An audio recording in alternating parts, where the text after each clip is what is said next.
London, August 1305. Dawn broke over winding alleys and crowded market squares. Merchants hawked fish and cloth. Horses' hooves clicked on ancient stone zans somewhere. A church bell tolled, yet beneath these ordinary sounds lurked something far darker.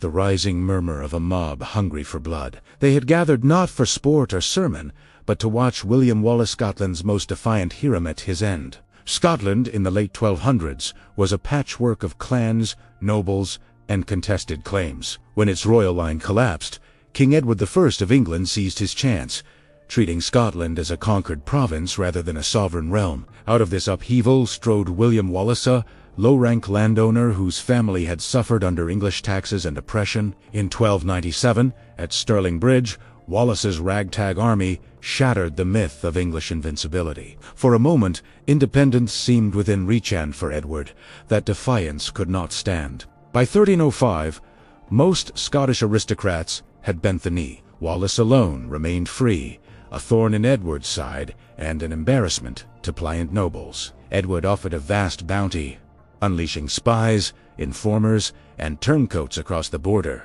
At last, near Glasgow, and likely betrayed by a fellow Scoth, Wallace was hauled off in chains. His march to London was spectacle in itself. Strung to a wooden hurdle, he was dragged through cheering and jeering crowds, an image of humiliation before the real cruelty even began. Westminster Hall, August 23rd.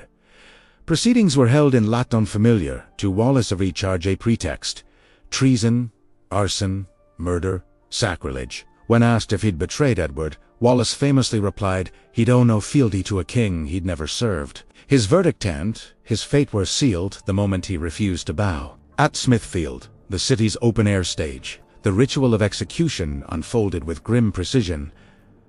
Drawing, bound to a sledge, Wallace was dragged through London's arteries, his flesh torn by cobbles, a living warning to rebels. Hanging, a noose choked the air from his lungs, but not long enough to kill him outright. Disembowelment, still conscious, he endured the extraction and burning of his entrails, a medieval token of the soul's corruption. Beheading and quartering, his body was finally severed, cut into for each part, dispatched to a different castle.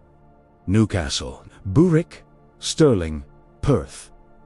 His head, tarred and spiked atop London Bridge, glared down as a grim monument. What was meant as a lesson in power became instead a testament to Wallace's unbroken spirit. Witnesses spoke of his calm gaze, even amid the worst horrors. Edward believed he had crushed Scottish resistance. Instead, he forged its greatest martyr. The sheer brutality of Wallace's death galvanized would-be rebels. Robert de Bruce himself later drew inspiration from that terrible August day. Across Europe, the story spread, staining England's reputation with cruelty. Chroniclers English and Scottish recorded every detail. Monks wrote clinical accounts of the bards sang of Wallace's courage and defiance. Over centuries, his sacrifice became the cornerstone of Scottish identity, the ultimate proof that freedom, however costly, endures. Today, the cobblestones of medieval London carry no crimson trail, but the echo of Wallace's final hours lingers in our ideas of justice,